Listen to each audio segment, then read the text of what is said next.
essa oração é conhecida como a oração do Pai Nosso, né? Todo mundo sabe. E aí, irmãos, essa oração, ela não é uma reza, como muitas pessoas têm feito delas uma reza. Eu lembro na minha infância, um momento que me marcou muito, foi a Copa do Mundo de 94. Antigamente, né, lá pelo menos no interior do Maranhão era assim, no tempo de Copa as pessoas pintavam as casas, botavam um monte de bandeirinha, e a Copa é de 4 em 4 anos, né? E eu lembro que aquilo ali me chamou a atenção, né, como criança, e eu vi ali todo mundo se movimentando, toda a vizinhança. E antigamente a gente convivia com os vizinhos, né? Porque hoje em dia a gente não sabe nem quem é. Porque todo mundo trancado dentro de casa, mas antigamente não tinha celular. A gente sentava na porta e tal, conversava. E eu lembro que a Copa de 94, assim, me chamou a atenção. Eu nunca tinha ligado para futebol, uma menina, criança, mas ali toda a nossa rua parou. E eu lembro na final da Copa do Mundo, que o Brasil ganhou. Gente, eu nunca vi tanta euforia na minha vida. A gente saía correndo no meio da rua e eu aproveitei e corria também. E era aquela celebração, né? E aí ficou marcado na minha memória, né? Copa do Mundo é muito bom o Brasil ganhar. Aí quando chegou em 98, chegou a Copa e eu comecei a acompanhar os jogos, né? Aí eu lembro que estava numa semifinal, o Brasil jogando, e eu estava querendo que o Brasil fosse para a final para eu viver aquela emoção de novo. Eu peguei e fiz uma promessa para Deus. Deus, se o Brasil ganhar essa semifinal, eu vou rezar 100 Pai Nossos. E o Brasil ganhou. E eu comecei a rezar o Pai Nosso, e era naquele dia. Irmãos, eu comecei Pai Nosso, e eu não aguentava mais rezar o Pai Nosso. E era uma coisa que eu estava fazendo assim, por fazer. A mente estava, eu quero dormir, oh meu Deus, eu nunca mais vou fazer isso. E a boca dizendo, isso é uma reza. E milhões de pessoas têm usado o Pai Nosso como uma reza. Sem Pai Nossos. Não tem nada de espiritual nisso. Nada. Jesus, ele fala aqui no versículo 7, né? E orando, não useis de vãs repetições. Não precisa você ficar repetindo. Não tem nada a ver com isso. Jesus, ele não ensinou uma reza. Ele ensinou uma forma de nós entrarmos na presença de Deus. Assuntos que nós devemos apresentar a Deus, princípios do mundo espiritual que nós temos que entender para poder usar na nossa vida. Foi isso, não é reza. E aí, irmãos, essa oração, ela começa com Pai Nosso. E só essa primeira palavrinha, Jesus já estava ensinando tanto, porque quando ele vai nos ensinar a orar, ele fala, chame Deus de Pai. A gente já se acostumou, mas naquela época foi algo tão revelador. Eu vou orar a Deus, chegar chamando ele de Pai. Aquilo era muito profundo para aqueles 12, mas foi exatamente isso que Jesus ensinou. Chame Deus de Pai. Em Romanos, a gente vai ler alguns versículos para a gente poder ter esse entendimento bem presente. Romanos 8, versículo 16, diz assim: o mesmo Espírito testifica com o nosso Espírito que somos filhos de Deus. E se nós somos filhos, somos logo herdeiros, também herdeiros de Deus e co-herdeiros de Cristo. E se é certo que com Ele padecemos, para que também com Ele sejamos glorificados. Irmãos, o Espírito Santo testifica com o nosso espírito que nós somos filhos de Deus.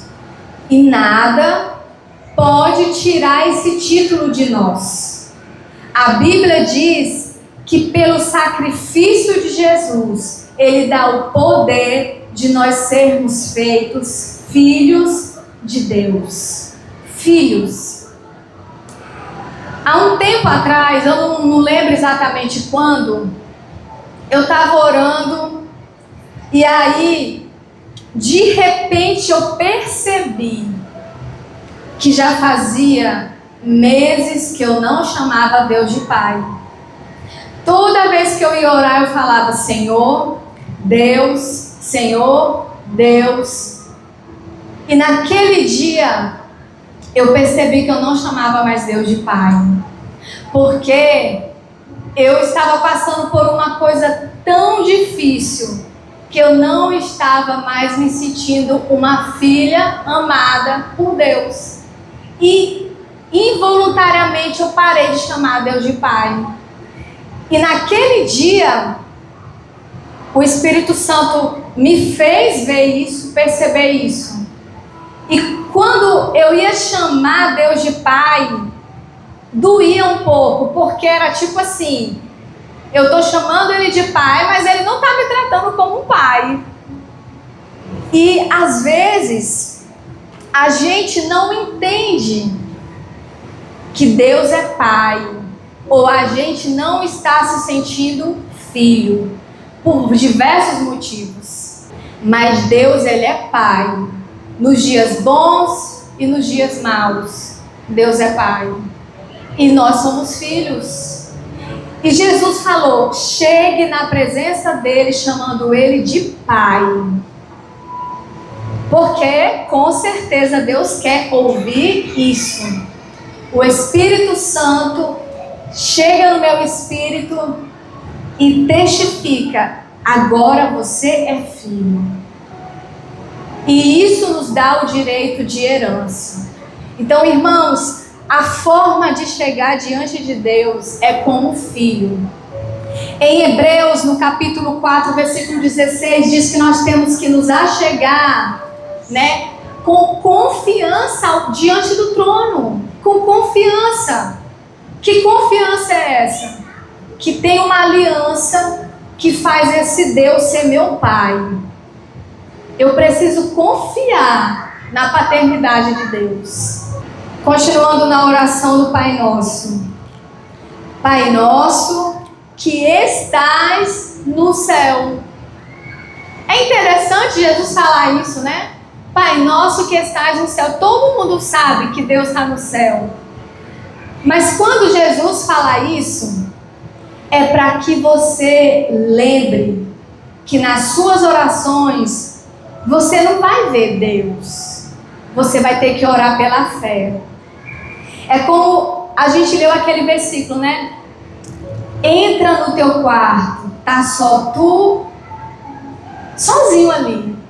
E você começa a orar, e assim, gente, parece que não está acontecendo nada.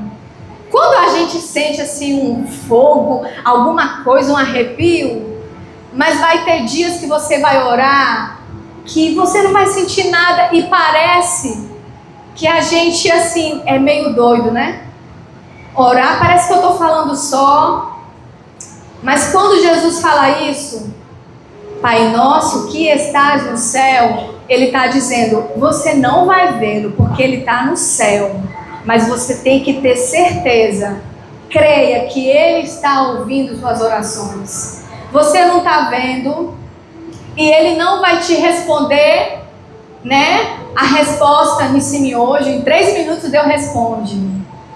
Não. Mas a gente tem que crer. Ele está lá no céu, mas Ele me ouve. Irmãos, é muito triste pessoas que têm passado toda uma vida orando para o Santo Pedro, São Nicolau, São Cosme e Damião, orando para Maria. Irmãos, Essas pessoas não são oniscientes. Elas não conseguem nos ouvir. Nós temos um Deus onisciente, onipresente, que consegue nos ouvir. Se todos nós clamarmos juntos, ainda assim Ele nos ouvirá. Então, quando você estiver se sentindo só, lá no seu quarto, nas suas batalhas, lembra disso. Ele está no céu, mas Ele está me ouvindo. Porque Jesus me ensinou que Ele está lá, mas Ele está me ouvindo. E Deus fará. O Deus que te vem em secreto responderá. Pai nosso que estás no céu, santificado seja o teu nome. Irmãos, às vezes eu li essa passagem e ficava pensando, o nome de Deus é santo. Como é que eu vou pedir para Deus ter o nome santificado se o nome dele é santo? Quem vai santificar o nome de Deus? Como é que isso é possível? Mas tem um versículo bíblico em 2 Crônicas 7,14, que diz assim: se o meu povo, que se chama pelo meu nome. O nome de Deus está em nós. O nome de Deus está em nós. Se o meu povo, como é que esse povo se chama? Esse povo se chama pelo meu nome. O meu nome está sobre o meu povo. E quando Jesus fala assim, santificado seja o teu nome, eu estou orando para que eu, que carrego o nome de Deus em mim, que a minha vida seja santa. Porque esse Deus santo, Ele nos chama para ser santo como Ele é. E aí, irmãos, lá em Romanos, no capítulo 12, diz assim, versículo 1: rogo-vos, pois, irmãos, pela compaixão de Deus, que apresenteis o vosso corpo em sacrifício vivo, santo e agradável a Deus, que é o vosso culto racional. Então, toda vez que a gente se sacrifica e se apresenta a Deus, ali nós estamos santificando o nome de Deus que está em nós.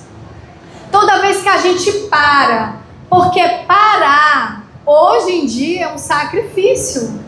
A gente parar, a gente não trabalhar, a gente não pensar, a gente não correr atrás de nada, a gente sair de rede social, a gente parar para estar na presença de Deus é um sacrifício.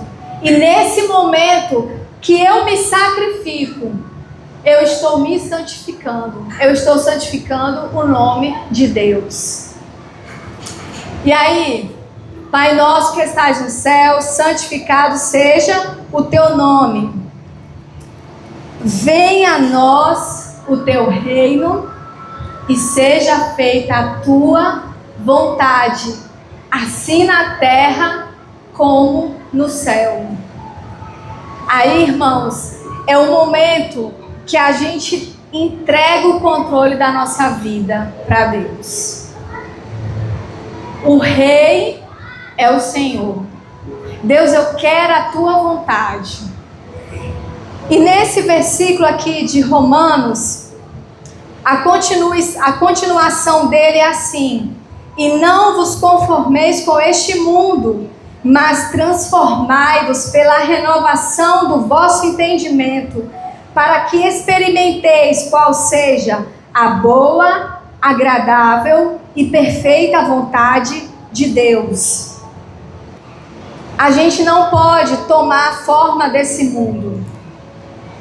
E a palavra diz assim: a tua mente ela tem que ser renovada. Você só vai entrar e experimentar a vontade de Deus se você passar por uma renovação de mente. A renovação de mente me faz experimentar a vontade de Deus. E como é que a gente renova a nossa mente? Como é que a gente renova? Lá em Colossenses, no capítulo 3, diz assim: Portanto, se já ressuscitaste com Cristo, buscai as coisas que são de cima, onde Cristo está assentado à destra de Deus. Pensai nas coisas que são de cima, não nas que são da terra. A gente precisa buscar as coisas do alto. A gente precisa parar de pensar nas coisas que são daqui, para buscar as coisas do alto. Porque se a gente ficar pensando só nos problemas daqui, só nos prazeres daqui, nas dificuldades daqui, a gente não tem a mente renovada. O mundo nos consome. A gente fica conforme o mundo, conforme alguém que não é filho de Deus. Então a gente tem que buscar as coisas do alto. A gente tem esse chamado, busca as coisas do alto. Busca as coisas do alto. Irmãos, busca as coisas do alto parando para buscar a Deus, jejuando, lendo a Bíblia. O momento que a minha mente mais é renovada é quando eu leio a Bíblia. Porque ali é a palavra de Deus que vai nos lavando, tirando o medo, tirando a falta de fé, tirando as coisas que nos prende aqui, que nos amarra a esse mundo. A gente lê a Bíblia e fala, não, peraí, Davi venceu Golias, eu também posso vencer. E aí a gente começa a ser ministrado pela palavra. E em Filipenses capítulo 4, versículo 8, diz assim: quanto ao mais, irmãos, tudo que é verdadeiro, tudo que é honesto, tudo que é justo, tudo que é puro, tudo que é amável, tudo que é de boa fama, se há alguma virtude nisso, e se há algum louvor, nisso pensai. Irmãos, se a gente fica comendo porcarias, vendo no celular porcarias, a gente fica com a mente carnal. E aí a gente precisa se sacrificar. Eu vou apresentar a Deus a minha vida como sacrifício e parar de ver coisas que só me liguem a esse mundo e começar a buscar as coisas do alto, a se separar. Porque somente assim a gente experimenta a vontade de Deus. E aí, irmãos, voltando lá para Romanos, é interessante, né, que fala assim, que quando eu me apresento a Deus em sacrifício, diz assim: apresenteis os vossos corpos em sacrifício vivo, santo e agradável a Deus. Deus se deleita. Quando a gente para orar, Deus se deleita, Ele se agrada disso. Aí eu começo a pensar nas coisas do alto. Eu não me conformo com esse mundo. E eu tenho a minha mente renovada. Aí eu começo a experimentar a boa, agradável e perfeita vontade de Deus. Então primeiro Deus se agrada de mim. E aí depois eu me agrado do que Deus tem para mim. Continuando, irmãos, lá na oração, diz assim: o pão nosso de cada dia nos dá hoje. Irmãos, aí eu já vejo como um princípio.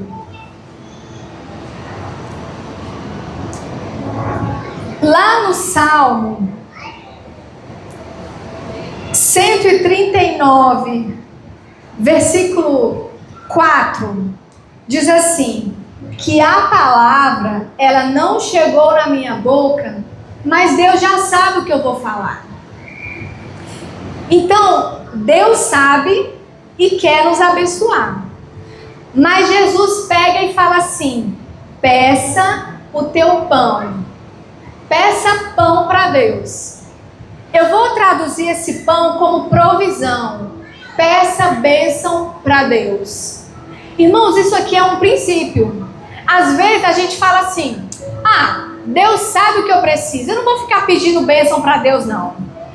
Eu não vou ficar pedindo para Deus me abençoar. Eu não vou ficar pedindo para Deus mudar a minha situação financeira. Porque eu me sinto até errado. Eu estou barganhando com Deus. Negativo. Jesus falou: peça o teu pão. Peça provisão. Irmãos, e isso me fez entender que se eu quero uma bênção financeira, uma bênção de provisão, eu posso pedir para Deus, porque é Jesus que me ensinou. Então, se você quer mudar de vida, quer alcançar prosperidade em Deus, peça. Isso não é legalismo, isso não é uma teologia barata. Jesus nos ensinou a pedir pão.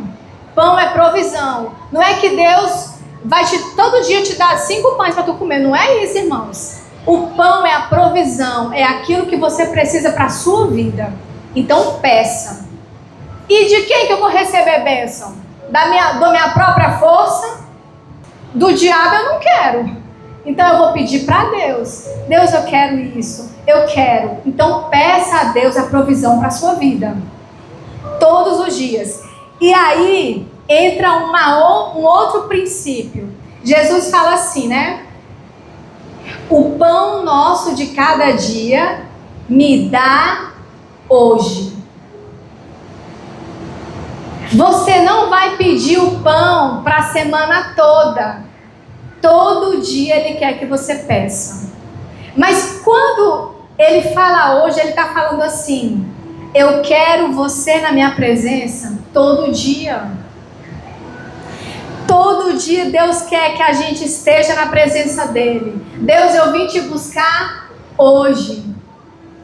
Isso só revela que o Pai quer todo dia você lá. Hoje.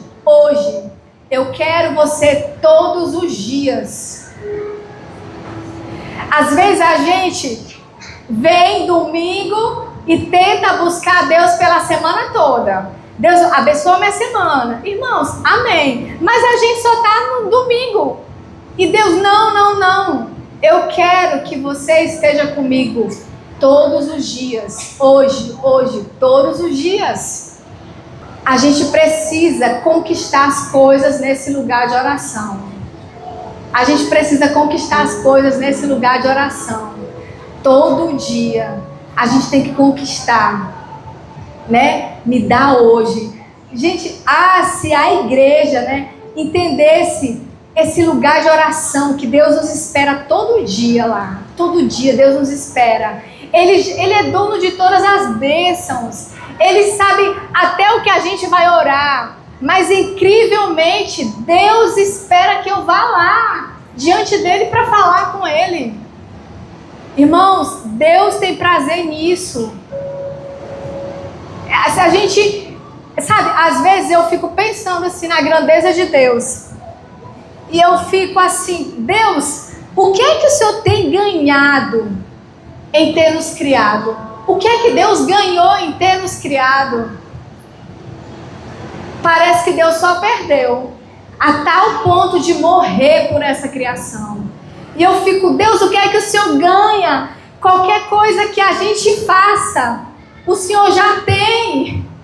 Qualquer coisa, irmãos, sei lá, você pode pensar o que você pensar e dizer: eu vou dar isso para Deus. Sâmia, esse mês eu trabalhei e eu dei 95% do meu salário para Deus em oferta. Irmãos, será que isso, de alguma forma, sei lá, Deus vai pegar aquele dinheiro e comprar? Ou eu estava precisando de uma roupa, de um terno novo. Irmãos, nada para Deus de fato tem valor, porque Ele criou tudo. E aí, eu entendo diante disso que o que Jesus está revelando vocês precisam entender que o Pai quer é vocês. A nossa presença agrada a Deus. A nossa presença alegra o coração de Deus. Incrivelmente, todo dia Ele quer estar conosco. E aqueles filhos que entenderem isso e estiverem com o Pai todos os dias, esses filhos experimentarão coisas maiores e terão mais desse Pai que colocou como um princípio, que vai abençoar conforme pedirem a Ele. E aí, irmãos, continuando aqui, a oração diz assim, versículo 12: perdoa-nos as nossas dívidas, assim como nós perdoamos aos nossos devedores. Irmãos, esse versículo da oração do Pai Nosso é um outro princípio. E eu tenho muito medo desse princípio, de não conseguir vivê-lo. Sabe por quê? Lá no versículo 14 diz assim: porque se perdoardes aos homens as suas ofensas, também vosso Pai Celestial perdoará a vós. Se, porém, não perdoardes aos homens as suas ofensas, também vosso Pai não vos perdoará. Irmãos, isso aqui é um princípio. E o que Jesus está falando é, olha, existe um princípio no mundo espiritual, que você só recebe o perdão de Deus se você perdoar as pessoas que te ofendem. E aí, a gente tem que entender isso. Irmãos, às vezes eu temo, eu sou uma pessoa muito fácil de perdoar, mas às vezes eu temo alguém fazer alguma coisa muito injusta contra mim, contra a minha família, e eu não conseguir perdoar. Porque é um princípio. Eu só recebo perdão se eu conseguir perdoar. Então, isso aqui, irmãos, é muito sério. Se alguém lhe fez o mal, que você, sabe, isso é terrível. Busque liberar o perdão para essa pessoa, porque a sua vida com Deus depende disso. Parece injusto, mas é princípio. Deus libera o perdão se eu libero o perdão para o meu próximo. Então, lembra disso. Não deixa nenhuma mágoa enraizar no seu coração. Eu sei que é difícil, irmãos. É difícil. Porque tem muita gente que acaba com a nossa vida, que acaba com o período da nossa vida, que faz injustiça contra nós. Mas a gente precisa lembrar do princípio. Eu só terei paz com Deus se eu liberar a paz sobre essa pessoa. Então, lembra desse princípio. Se eu quero perdão, eu tenho que perdoar. E aí, irmãos, versículo 13 diz assim: e não nos deixe cair em tentação. Irmãos, é outro princípio que você tem que orar. Todo dia, pede para Deus não te deixar cair em tentação. Pede, Jesus te ensinou isso. Ore por essa área da sua vida. Lá em 1 Pedro 5:8, diz assim: que o diabo, o nosso adversário, e fala, começa assim: sede sóbrios e vigiai, porque o diabo, o nosso adversário, anda em derredor, bramando como um leão, buscando a quem possa tragar. Jesus não ensinou isso à toa. Eu acho que todo bom crente, todo crente raiz já fez aquela oração, né? Jesus, se um dia eu pensar em me desviar, me leva antes, né?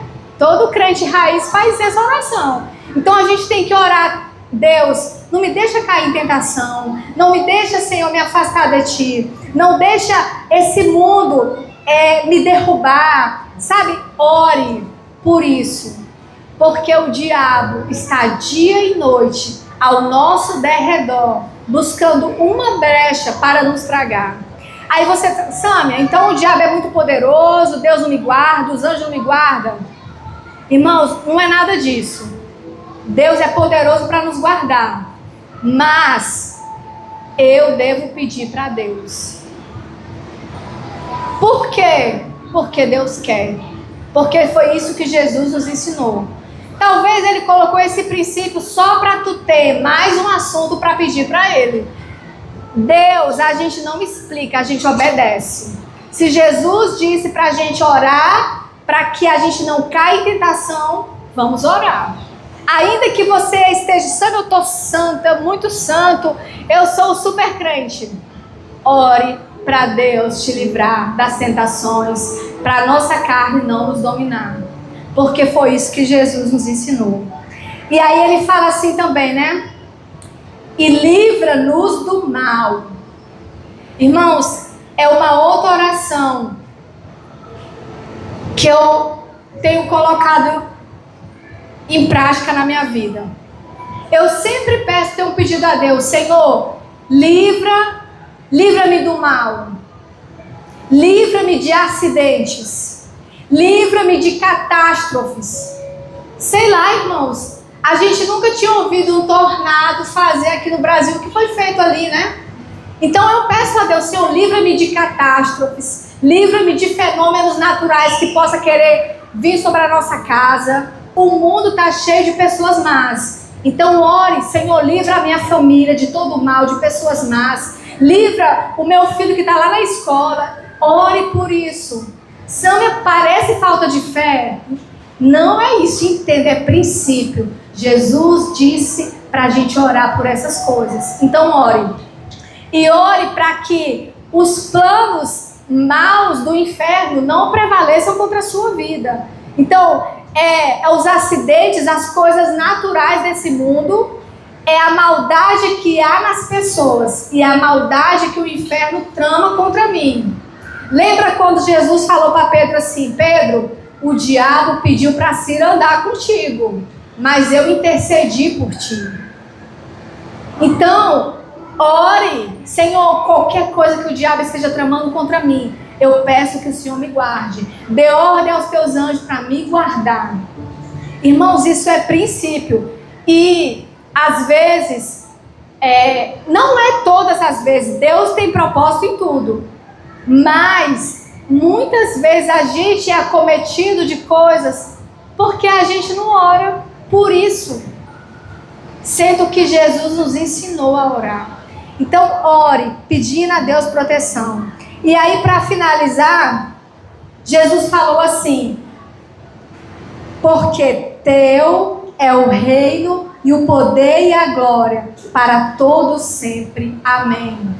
Aí é quando a gente entende que todo o poder de Deus, toda a glória de Deus, tudo que a gente vem a desfrutar na nossa vida, ela é de Deus. A gente nunca vai ter mérito em nós mesmos. Tudo que a gente tem, toda a bênção, tudo que Deus fizer na nossa vida, a gente tem que render a glória para Deus. Nunca esqueça que sem Deus nós nada podemos fazer.